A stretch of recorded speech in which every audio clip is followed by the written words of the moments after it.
Hey, deserving listeners, I got a lot of emails about narcissism, so I thought I would answer your questions. I also just now put out a call on Discord and the Facebook fan page asking people to submit their questions on narcissism.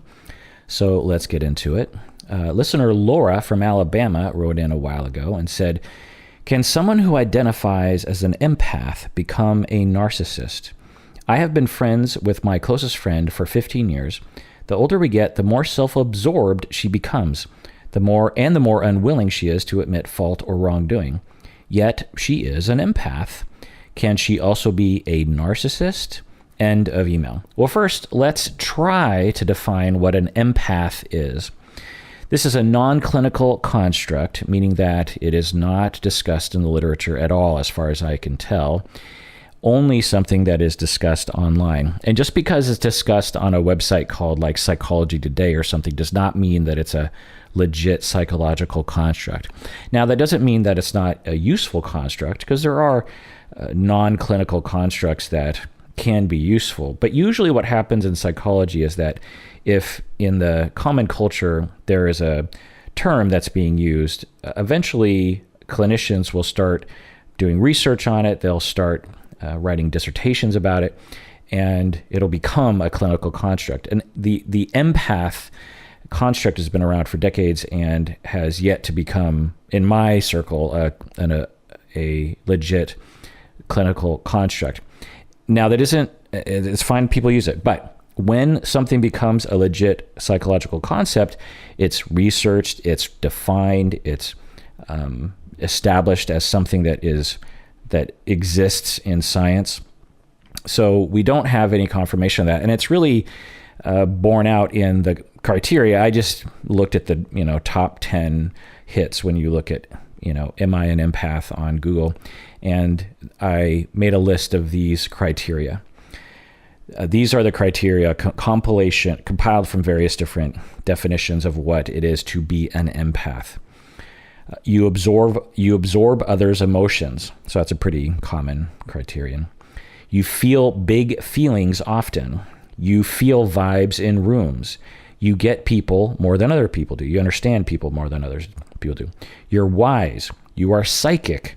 You have ESP. You can read people's minds, literally. You're highly affected by things in the news. You love people more than other people do. You care more about others and animals. You can detect lies. Your relationships are highly volatile. You can heal others easily. You are easily hurt.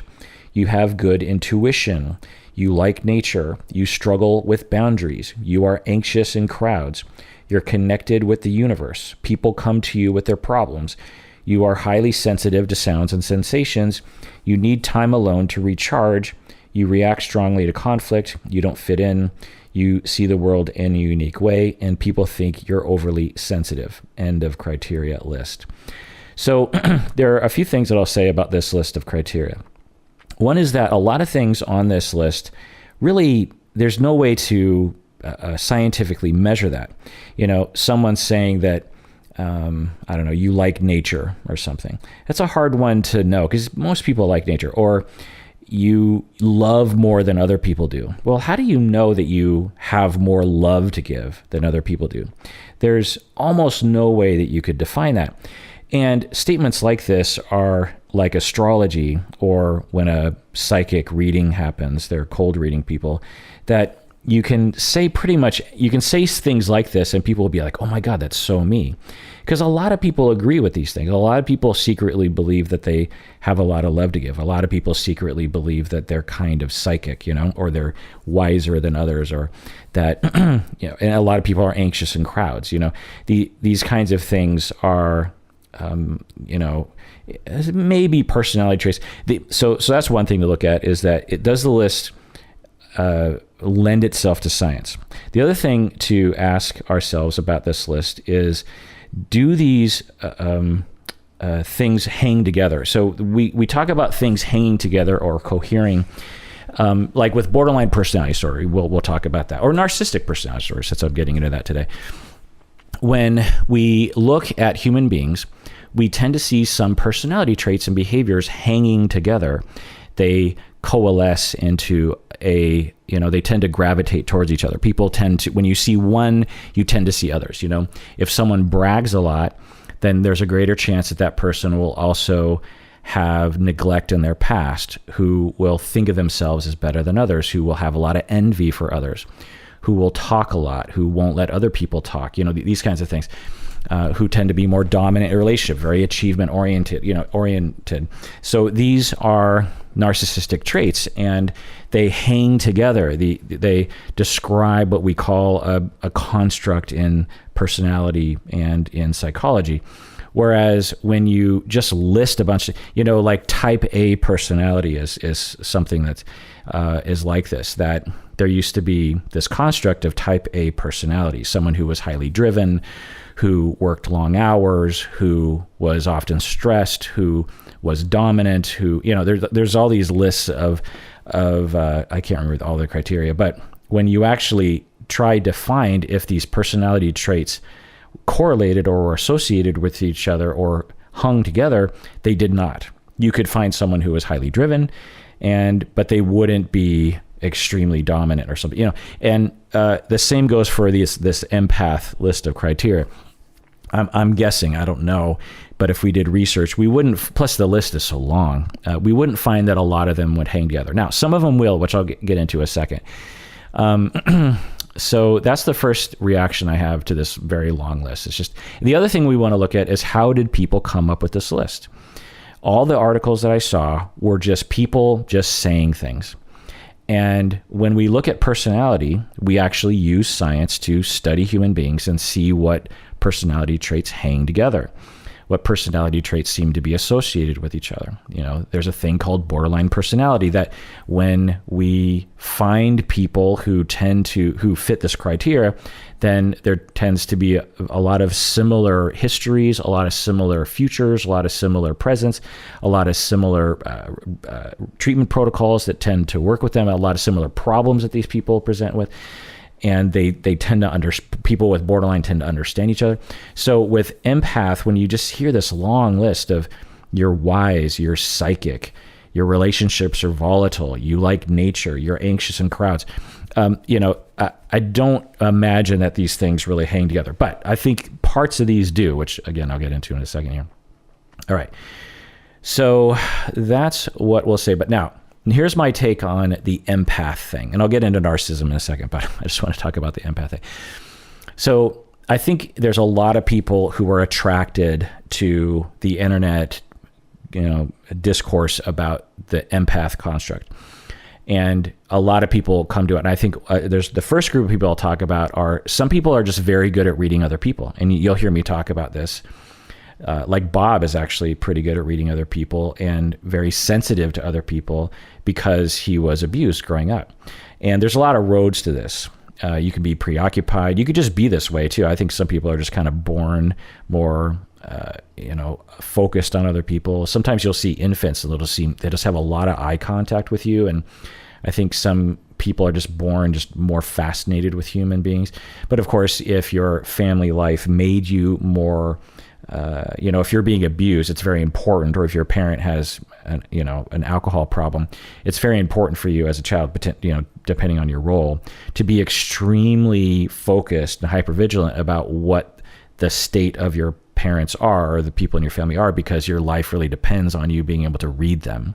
I'll never forget, I had a client who said that every day when her father came home from work, she would watch him walk up the street from the front window because she could tell how drunk he was based on how he was walking up to the house. And how drunk he was highly determined how good or bad her evening was going to go. And so if you are in that habit and your neurons are all firing in that direction, then you might be extremely good at picking up other people's emotions. Your relationships might be volatile. You might have a lot of empathy towards other because you're feeling more people's feelings. You might have good, quote unquote, intuition. You can pick up on the vibes of rooms. You might absorb people's emotions because you have bad differentiation, essentially. And so I think some people are calling themselves empaths when I would call them either parentified or adult child of alcoholic, or preoccupied attachment, or borderline personality, or something like that. And so I think for those people calling themselves empaths, it's fine, because if they're focusing primarily on just how above average their ability is in terms of noticing other people's emotions, and I think that's fine.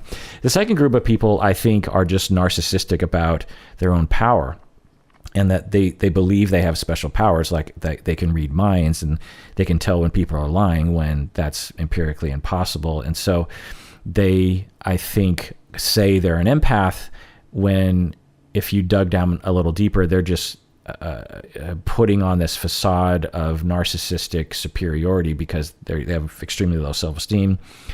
I think another group of people who come to the identification of empath are actually suffering from some kind of thought disorder, or they're on a spectrum. And this is something that I don't talk about very often. It's not really my specialty, but I've certainly studied this and treated people like this, is that, we understand people are schizophrenic or delusional mania, this kind of thing, schizoaffective disorder, and they're in the throes of a psychotic break. They believe they can read minds. They believe there are lasers in space that are causing COVID or something. The world is flat, or the devil is here, or something. Hillary Clinton is a lizard person, and these are well understood. Everyone, it's depicted enough in culture that we understand that some people have a break from reality. Well, there's a spectrum here. For some people, when they lose their sense of reality, it's very obvious. But for others, it can be subtle, where they just kind of break from reality, and they're still basically functioning well enough in society that you might not even diagnose them. And I actually know people like this, and for clients in my personal life, who are just way more prone to fantastical thinking, in my opinion, by the way. So they are much more easily, they believe things much more easily, and they get more fascinated with things that don't make a lot of sense. They come up with ideas that don't make a lot of sense. And it's subclinical, meaning that it's not causing any kind of problem in their life. And so that's, I think, another reason why some people would come to this identification of empath, because they have this magical way of thinking. While I'm on the topic, schizotypal personality disorder can be some of those people. Anyway, another group of people who come to the identification of empath are, some people believe in a sort of religion of psychicism, New Age people. It's part of their meaning-making system of the world, and the way that a Christian believes that God had a son who manifested on earth and was sacrificed for the sins of humanity and rose from the dead. There are some people who believe in a connection with the universe, and the way they talk about it is very much a religion. They might not call it a religion, and they might not think of it as supernatural, but as many Christians don't think of it as supernatural. They think of it as science. The earth is 6,000 years old, that kind of thing. And I think that some people believe they're an empath. I think this is a minor part of the group, but I think some people who identify as an empath are, if you just investigated their life in general, they just have a general meaning-making system that involves lots of connection with the universe, if that makes any sense. And then as they experience the world and as they go online, they're like, oh, this describes me. I have ESP. I can read people's minds. I pick up on other people's vibes. I absorb nature. I have empathy for the ecology of a park, this kind of thing. And there's nothing wrong with having that belief system. There's just something problematic when people claim that there's a scientific basis for it. And another group of people that I think is a pretty big part of the empath group are what we call highly sensitive people, or gifted people. And I've done episodes on this. You can Google it.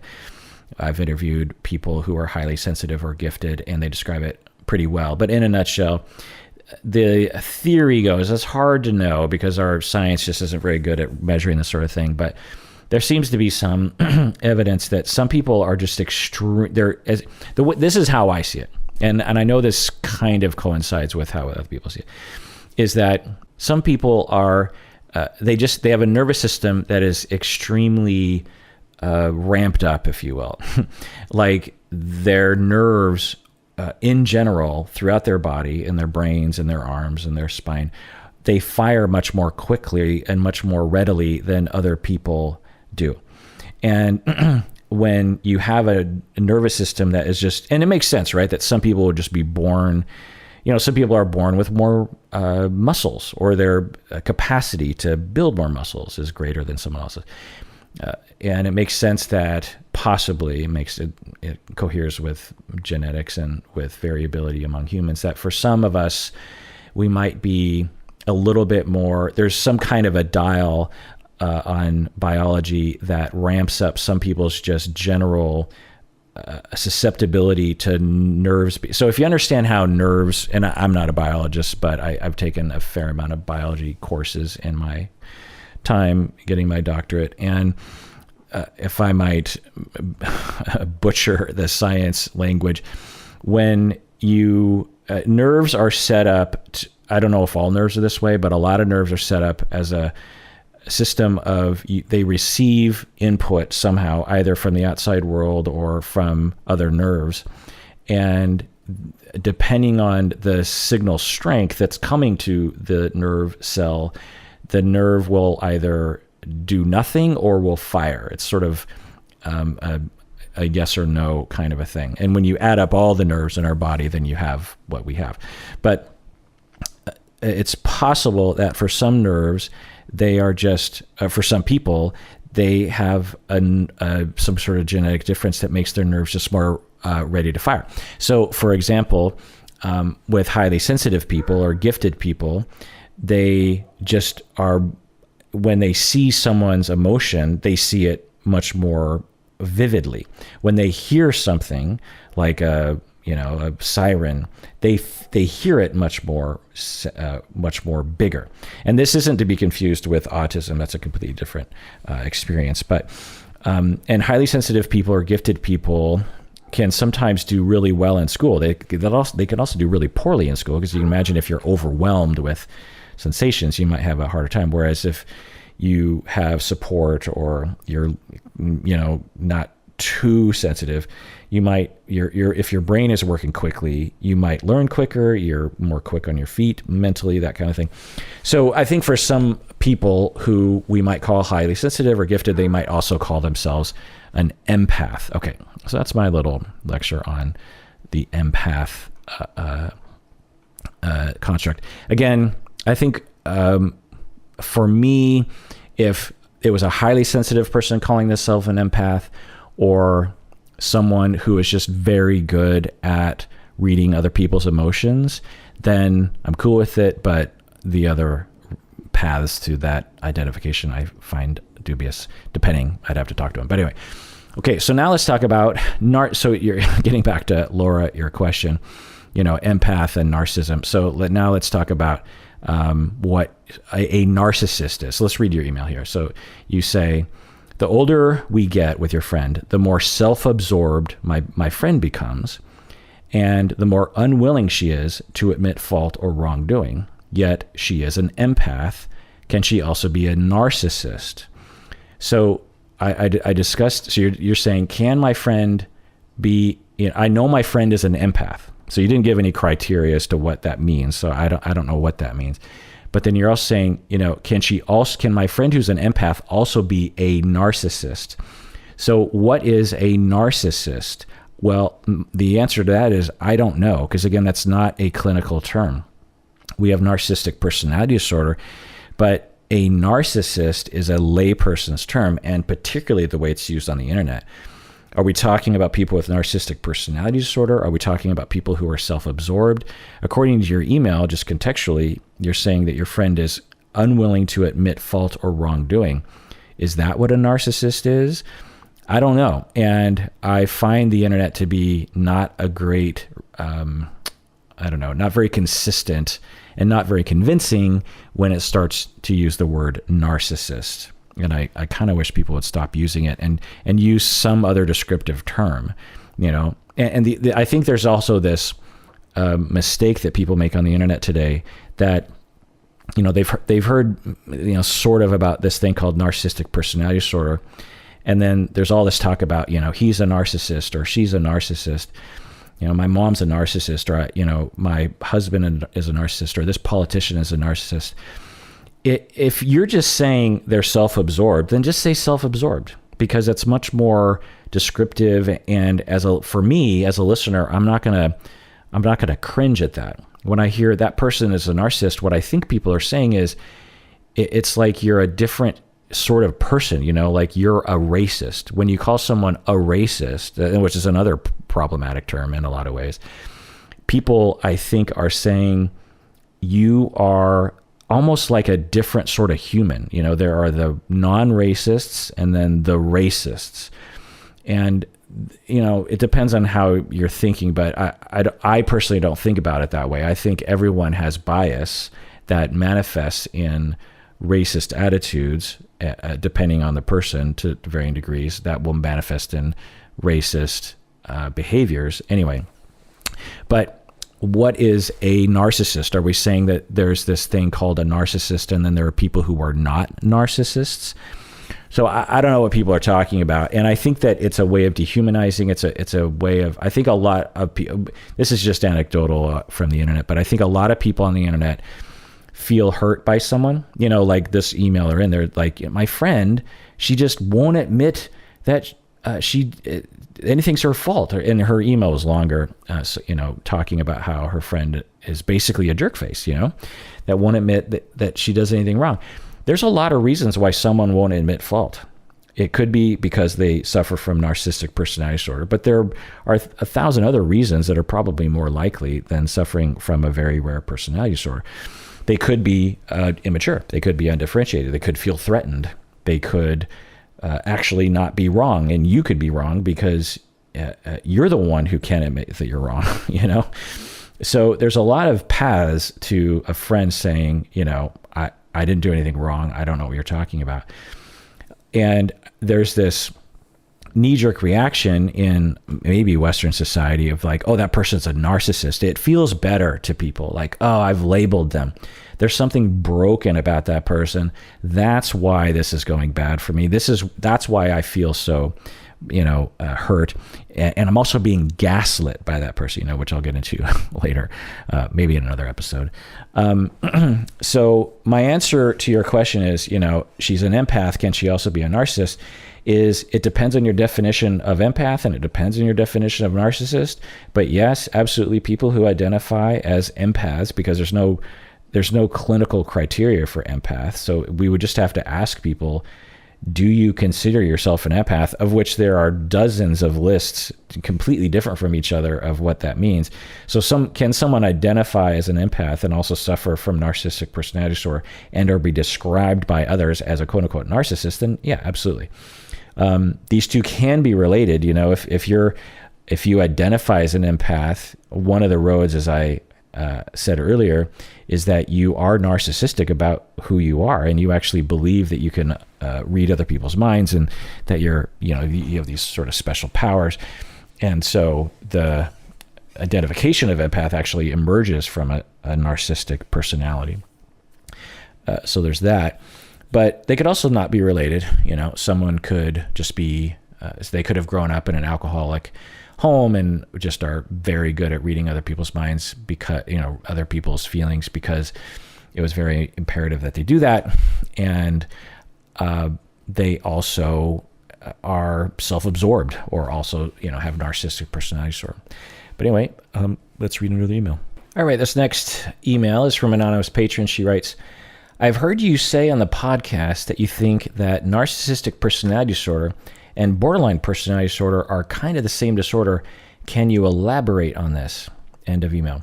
Yeah, absolutely I can, and I'm glad to, because I think I said it in passing in the past, and I feel like it definitely needs to be elaborated. I'm not going to go into too much detail because I don't want to get in the weeds, but I think I can briefly summarize my findings. And of course, in the beginning of my, well, not of course, but in the beginning of my career, I did not see these as the same because they're described extremely differently. But in my 25 years of treating people with personality disorders, I have come to realize that narcissism and borderline are very close cousins to each other or siblings. And I think that's why they're, in the same cluster in the DSM and in the research literature. Okay, so let's talk about narcissistic personality. And again, this is the construct in the DSM and in the psychoanalytic and psychodynamic literature, not the way it's discussed on the internet. It is a condition derived from trauma, and this isn't discussed in the DSM. This is in the psychodynamic literature, and this is my way of describing it, which is potentially a little unique. But so the trauma to the individual suffering from narcissistic personality disorder is that they were devalued and humiliated. They were made to feel worthless. They were not given enough attention, and they were feeling abused and or neglected somehow. Now, this can happen when you're very young. Usually it does from 0 to 4 years old. So it could be a misperception on the child's part. It could be an outgrowth of parents being, overworked, or parents who have too many children or something. There's a lot of roads to a child at the age of 18 months feeling devalued or humiliated or worthless or not given enough attention. And what the child develops is a way of thinking and a way of coping that later we would call narcissistic personality disorder. They assume that they are in the process of being devalued or ignored or put down, because that's usually what's happening. And they, as a result, constantly believe and assert that they are important and valued. So they feel devalued, and their way of coping with that is to assert to themselves and others that they are more important and more valuable than other people are. And they're in a constant state of that because they're in a constant state of feeling devalued by themselves and by others. It's usually subconscious, but that's what's happening. Okay. So to the borderline individual, their trauma is usually around abandonment, but it's also at its base level rejection, similar to narcissistic personality disorder people. And these individuals learn, in order to attain safety, that they must assume that others are in the process of rejecting them, and that they need to make their attachment needs very noticeable. So borderline and narcissism can look very different, and some people think of them as sort of opposite sides of the spectrum, but I don't. I consider them to be shades off from each other, evidenced by the fact that when we do research on evaluators of narcissism and borderline, that a lot of clinicians will mix these up. So you'll present a patient to 100 clinicians, and some will label narcissism and some will label borderline. I can't remember the study, but I remember reading research that showed that if the individual, the patient, was male, they were more likely to be labeled narcissistic, and if they were female, they were more likely to be labeled borderline. So same vignette, same symptoms, and based on gender, we're like, oh, that person's narcissistic or that person's borderline. So that should tell us something as well, that because it's not like if you present a vignette, people would be like, oh, bipolar or ADHD. You don't get those things, or you shouldn't get those things mixed up. God knows people get those two. Maybe I should pick something easier. Social anxiety disorder with major depression or something. You're not going to get those two mixed up usually. Maybe you would get those mixed up, but anyway. So underlying both narcissism and borderline is a devaluation. One is through more abandonment, and the child learns with borderline, they generally believe. So let me even go deeper than this. Both narcissistic people and borderline think there's something wrong with them because the world has shown them that. But the borderline person just gives into that and says, yes, there is something wrong with me, and I need to do extra things to make sure that I can get love and attention, because if I'm just me, I'm not going to get it. Narcissistic people, though, early in life, they cut themselves off very effectively, depending on their level of pathology, from any notion that they're abandonable or rejectable or devalued, and trick themselves into believing that they are superior and are in a constant state of needing to assert that superiority to others in order to distract themselves from this notion of devaluation. And so both narcissistic people and borderline people, their baseline trauma is devaluation based or rejection based. And when I would treat people with narcissistic personality disorder, that's when I started to bump into this thing.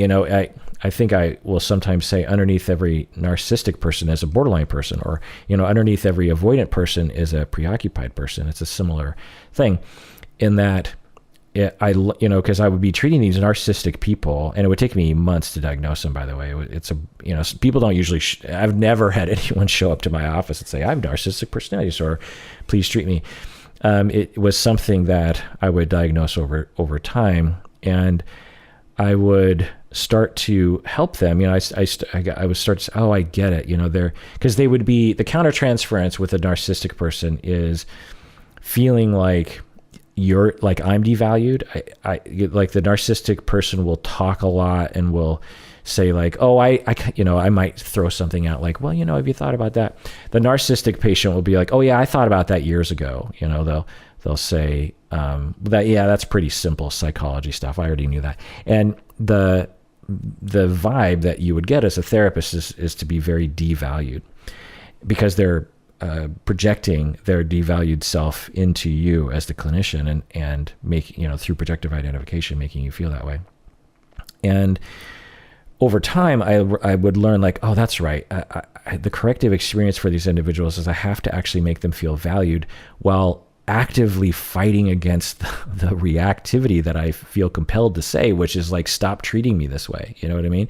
Of like, don't devalue me. I've been a therapist for 10 years and you can't devalue me. You're not a therapist. There's this knee-jerk reaction from therapists, including me, that would sometimes even give into that. But so as I would help the narcissistic person feel valued and focus on their vulnerability and their emotions as best I could, while not, reacting in an undifferentiated manner to the narcissistic person's attacks, of which there would be many, similar to borderline.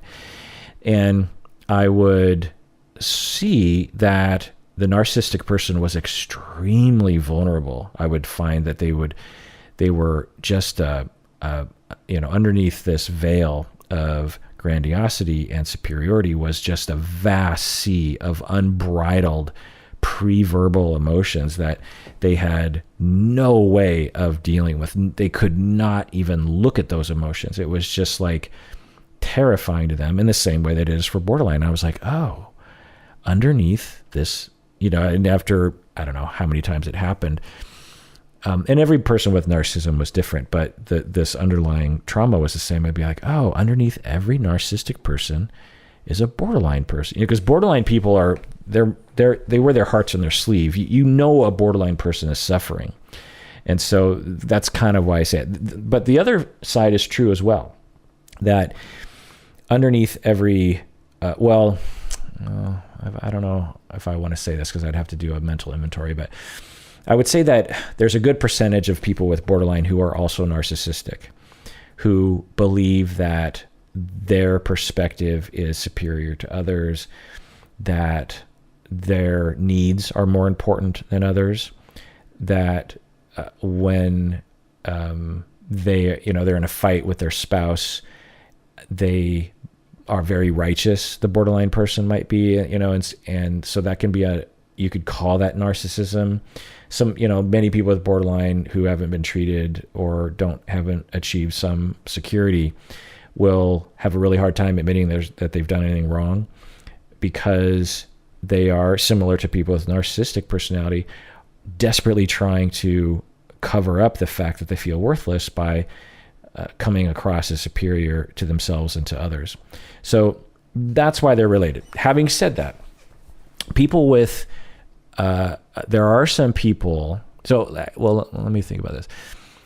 When I think about all the patients that I've treated with personality disorders in this category, because I've treated people with, personality disorders, these are the two main personality disorders people talk about, but pretty much every personality disorder has entered my office. But when I think about these two, there are people that are extremely quintessentially narcissistic, and there are people that are extremely quintessentially borderline.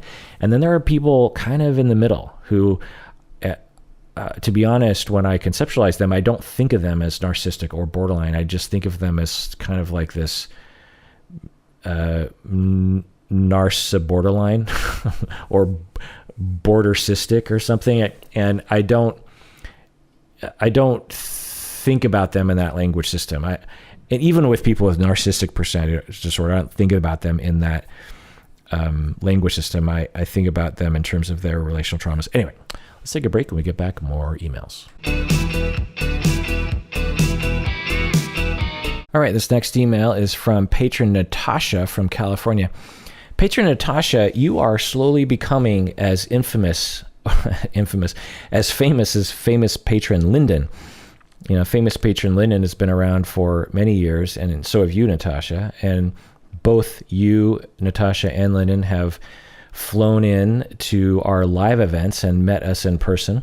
And Natasha and Lyndon, you both write in very excellent questions all the time. So I think, Natasha, we might start calling you famous patron Natasha. Also, whenever I get an email from you, Natasha, I think about how we met later, you know, because you came to the show, we met there, but, you know, we were going out afterwards, and I was so tired by the time we went to this karaoke place with Berto, and I remember just being a lump on a log. So whenever I think about you, I think about being a lump on a log in a bad way. But anyway, I will not be a lump on the log, and I will read your email right now. Does passive aggressive include narcissism? I sometimes think about my behavior while enlisted. I sometimes think about my behavior while I was enlisted, how I could be self-destructive because I'd be overtaken by this sense of being above a certain task. So I would passive aggressively take a long break or do some other task I felt was more fitting to me. I often felt ashamed after. Is it possible to be on the passive aggressive spectrum without a heavy dose of narcissism? End of email. Well, first, this is an excellent email, and similar to famous patron Lyndon, you are integrating many things that we've talked about in the podcast before. So it shows that you're, one, listening, and two, very smart. The other thing I'll say is a very good observation of self, famous patron Natasha, very differentiated, discussion of yourself. You know, it takes a big person to be able to admit to yourself and to others that you can behave in a passive-aggressive way. All right, so let's talk about passive-aggressive personality disorder. In a nutshell, these individuals learned that they could not express anger or assertiveness when they were young children.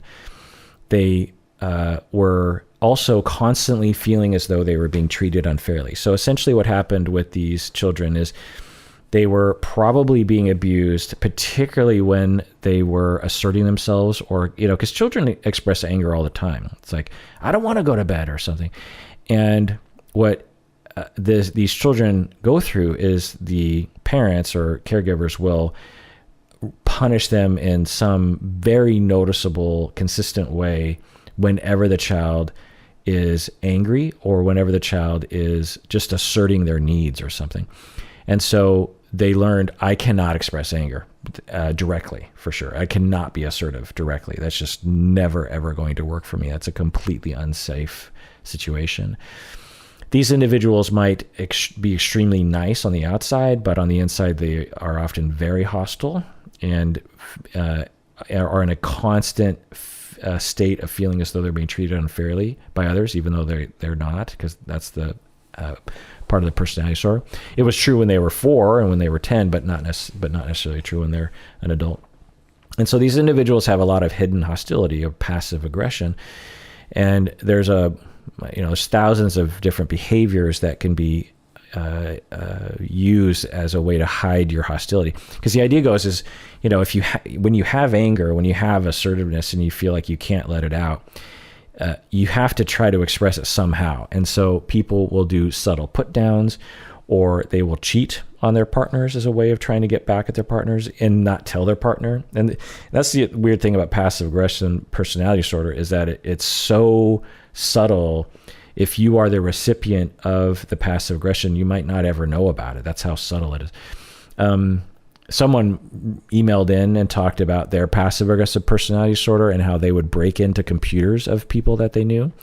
She was saying that she was very good at she had this interesting relationship with a teacher, I believe, in her university, and she somehow gained access to her professor's office, and somehow gained access to her professor's computer, and somehow gained access to like everything about her professor. And she didn't do anything to the computer. She didn't mess with any files, but it just felt good to her to somehow have power over her professor in this way. And passive aggressive people can be very secretive and can be very good at being secretive. And people with passive aggressive personality disorder often are told they should be a spy or a CIA agent, this sort of thing. Another thing that people will do is they might secretly spread lies about someone. So these are hidden hostility acts that, now, to be clear, if you're breaking into someone's computer or you're cheating on someone, infidelity, that's not necessarily a sign of passive aggression. But if you are passive aggressive, those are some of the behaviors you might use to hide your hostility towards others. Also, passive aggressive people tend to, not always, be dependent on others and be indecisive and needy. So dependent personality disorder and passive aggressive personality disorder are sometimes considered the same thing, or you could say that passive aggressive personality disorder is a subset of dependent personality disorder. But anyway, so your question, famous patron Natasha, is, does passive aggressive include narcissism? Because you're saying that you would passive aggressively take a long break when you didn't want to do something when you were enlisted, or you do some other task that you felt was more fitting for you. So a superior is telling you to do something and saying, hey, I want you to swab the deck, or whatever they were telling you. And secretly on the inside, you would feel a number of things potentially if you were having a passive aggressive moment. One, you would feel like you were being treated unfairly. So, because remember, the central feature of the passive aggressive experience is when you're 0 through 5, you were often being treated unfairly. And so there's this schema of authorities are always treating me unfairly, or people close to me are always treating me unfairly. And so I'm being told to swab the deck, but that's unfair. And maybe it was unfair, you know what I mean? But it might be exaggerated by the traumas, right? And then the second thing is, not only am I being treated unfairly, but I cannot express my anger directly, because very bad things will happen. Because other people, they might say like, hey, I don't want to swab the deck. Can I do something else? Or I don't know, they'll just have some other functional way of expressing their anger about it. But to the passive aggressive person, they do not feel safe to express their anger or their displeasure. And so they have to be very nice on the outside and hold and that only exacerbates the hostility on the inside. Because the other thing is the hostility isn't just from this one moment, it builds up from several incidences, right? So the passive aggressive individual has a lot of built up, pent up hostility and assertiveness and anger towards others. And so in your mind, you're thinking, I don't want to do this. I'll do some other task that is more fitting for me. And you're saying, is that narcissism? Because it kind of does look like narcissism, right? It's like you think you're superior to the task, and so you're doing something that is more fitting to your superiority. Well, it's hard to know exactly. I'd have to talk with you for a while, but the way that you make it sound, it doesn't sound like narcissism. It sounds like passive aggression, which is there's a childishness to passive aggressive personality and to dependent personality, right? And when you're 3 years old or 7 years old and you're being told what to do and you're in a bad mood or you're not into it, then it's really common for children to be like, no, I don't want to, and to come up with any reason that they can come up with in order not to do it. Children might also think like, no, like you tell your 4-year-old to pick up their toys, okay, it's time to pick up your toys and go to bed. And the kid might might think like, no, I would rather play a video game, or why don't you pick up the toys? Like, you're the mommy, you pick up the toys. And you would look at that, if you really use the narcissistic construct, you'd be like, oh my God, my 4-year-old is narcissistic. She doesn't pick up her toys. She thinks that she's better than that. She thinks that she's superior, and she thinks like I'm her slave and I'm going to pick up her toys. No, we don't say that, right? We just say, well, you're a kid and you're inherently narcissistic of a 4-year-old. It's normal for 4-year-olds to be way more self-centered and not as empathetic towards others as they will be when they're older, right? Depending on how we define empathetic. But the point is that when you retain that trauma and that experience and that mindset and you're 35, then it's going to come out in an adult manner, but the baseline feeling is the same of just like, I don't want to, you can't make me. I'd rather do something else, and I'm not going to do it. I'm not going to do it. So that's not narcissism. That's just right down the middle, passive aggressive personality. All right, this next email is from an anonymous listener. They write, why are narcissists often successful? I've noticed that many theories of narcissism argue that those with both narcissistic traits and NPD, narcissistic personality disorder, tend to achieve outsized success. By the way, I'm guessing some of you have noticed this. I started to notice it, that I say narcissistic so often that I have shrunk the word down to narcissistic. I've removed one of the syllables because I figure it's harder to say the full word. So I apologize for that. I'm trying not to do it, but I also get wary of saying narcissistic so many times. So sometimes I'll say narcissistic personality disorder. I'm guessing some of y'all notice that. But anyway, why are narcissists often successful? I've noticed that many theories of narcissism argue that those with both narcissistic traits and narcissistic personality disorder tend to achieve outsized success professionally. Why is this the case? Chiming in here, they, meaning those with narcissistic traits and the full-blown disorder, will achieve a lot of success, and it's a tendency, right? It's not everyone with narcissistic personality disorder is highly successful. That is definitely not the case.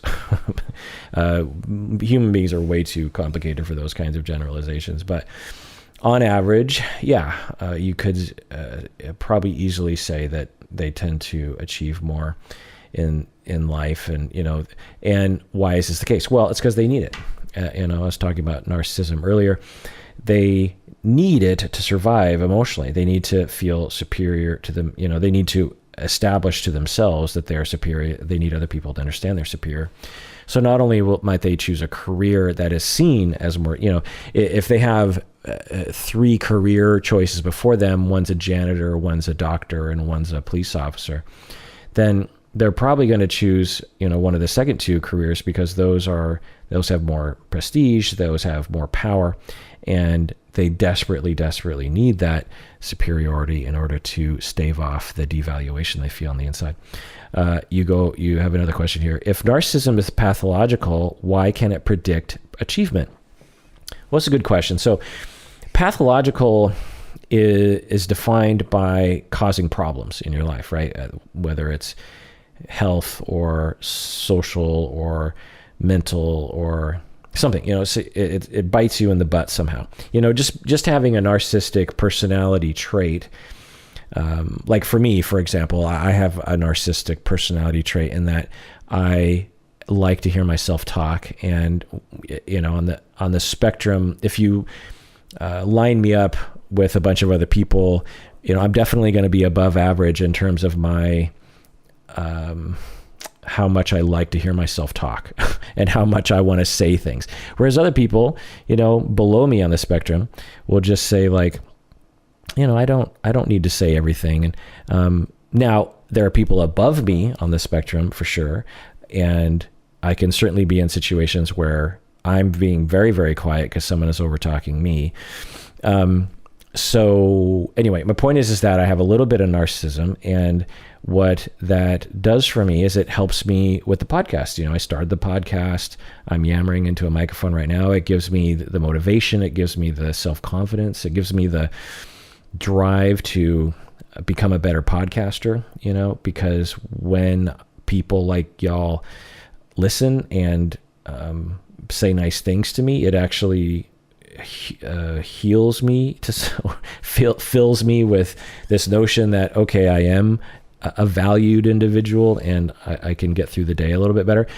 But I'm not so pathological that I need to constantly assert that I'm superior to everyone around me. You know what I mean? So I have a dash that motivates podcaster behavior. And getting into the weeds a little bit about podcasting, when I first started the podcast, and really throughout, I'm a bit of a perfectionist, and I never wanted the podcast to be, I always wanted it to be as best as it could be, because I listen to a lot of podcasts, and I find there's a wide variety of quality, and I never wanted to be one of those,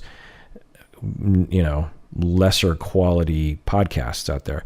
And so my dash of narcissism helps me to be very driven and to be very almost like ashamed if I'm putting out something that isn't very good. But I'm so low on the spectrum that I don't alienate people around me that I'm working with. I don't alienate people that are in the audience. I don't, constantly talk about myself or have to somehow brag all the time, but maybe a little bit of bragging, maybe a little bit of humble bragging, that's a little annoying to the listeners, but not so bad that, I'm constantly saying things like I'm the smartest person in the world, or I am, I just try to think of famous people saying narcissist. You can imagine if you can think of a famous narcissistic person, the kinds of things that they say. And so, so if narcissism is pathological, why can it predict achievement? Well, if you're low on the spectrum, then it's not going to become pathological. But if it becomes pathological, why can it predict achievement? And I don't have the research in front of me, so I don't know if what the research says about narcissism and predicting achievement. There would be a problem with that research, because to find out if someone, if you have a bunch of people in your research study and you're trying to figure out who has narcissistic personality disorder and who doesn't, that would be extremely difficult to do, because personality disorders they don't lend themselves to like a survey. Depression does. So you could ask people 10 questions and get a pretty good index about how depressed that person is that day, or how depressed they've been in that month or something. So, and then, because the way research works is you only have so much money and time. And so you get like 100 people and you send them a survey, and one thing measures how depressed they are. And then you say, how much achievement have you reached? And so that's another kind of squishy construct, right? Like, how much has one person achieved? How do we put an index to that? Because it all comes down to numbers, right? So if you're looking at so-and-so over here, on a scale from 1 to 10, how much have they achieved? Whereas opposed to the person next to them, how much have they achieved compared to that? That's a hard thing to answer. So not only are we trying to determine who has narcissistic personality disorder, which is hard, and a lot of clinicians don't even agree, we're also trying to determine how much someone has achieved in their life, and then you're correlating those two things. So, regardless of what research you found, it's just it's a squishy area.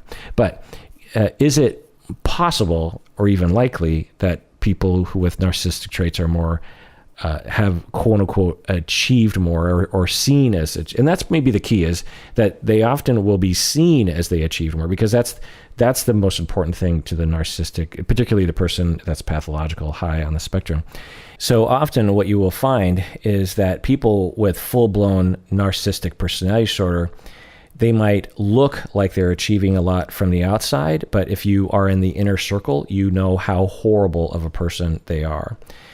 Or if you're in their family. So a very common complaint that I'll get from family members of people with NPD is they will say, everyone loves this person. Everyone loves her. Everyone loves him.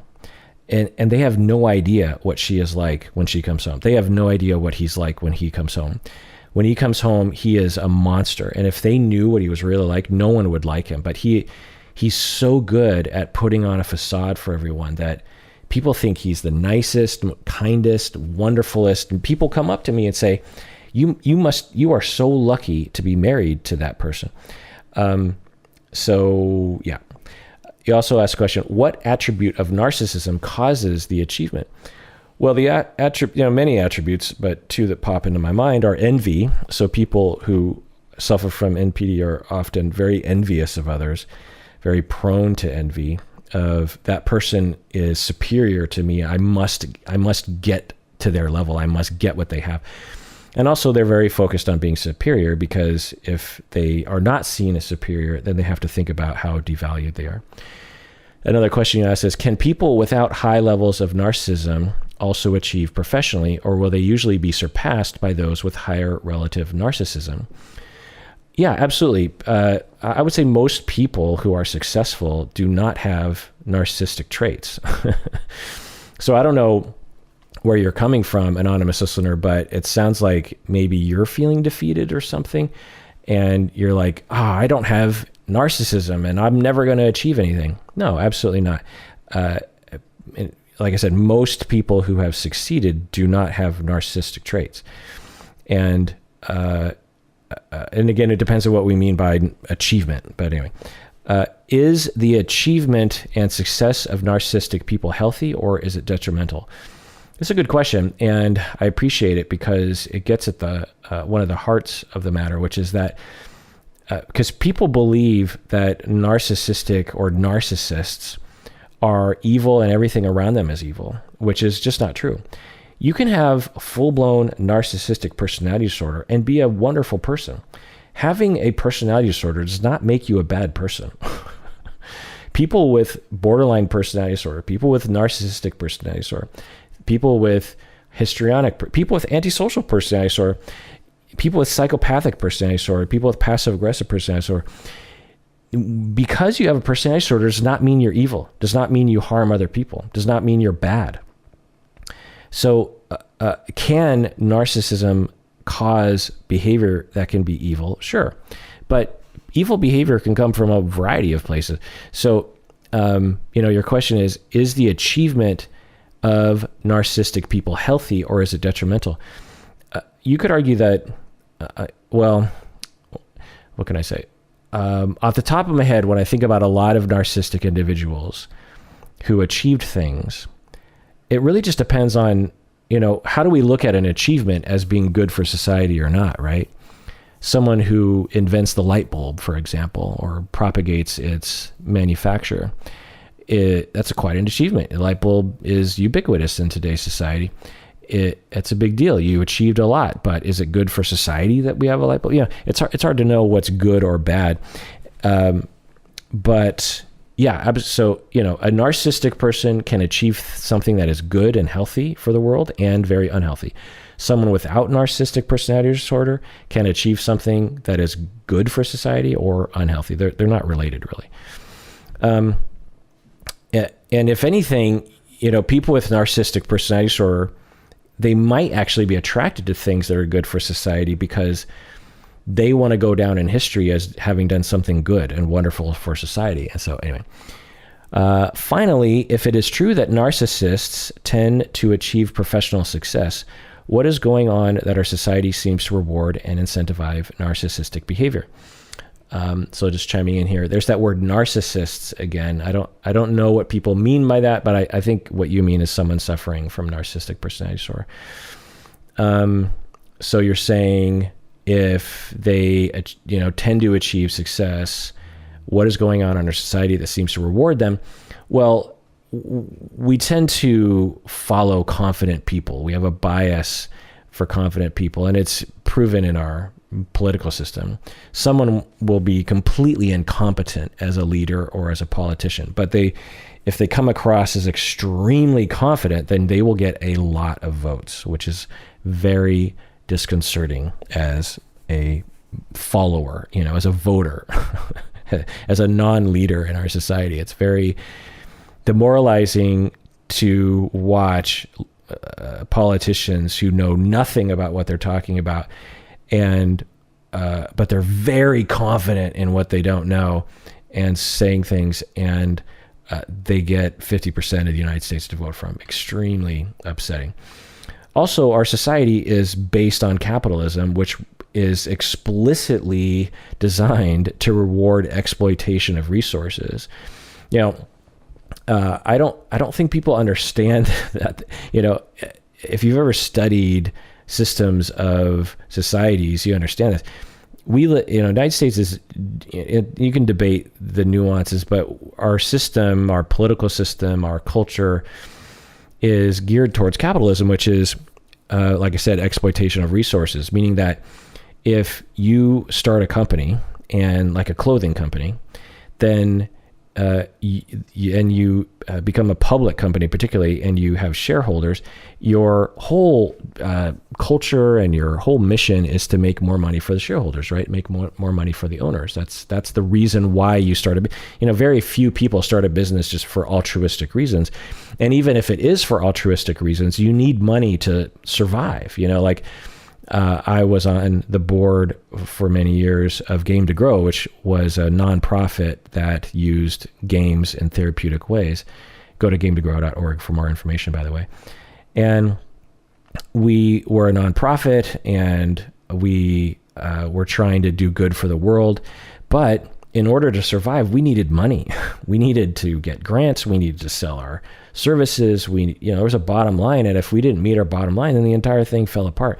So even if you're trying to do good things, you need money to survive, because that's how our society is organized. And by contrast, other societies have been organized in more socialist ways, where the government or the people will decide, hey, we need a thing called Game to Grow. And we're going to use tax dollars to pay for a thing called Game to Grow. And Game to Grow can make money or not make money, but it doesn't matter, because we want that thing to exist.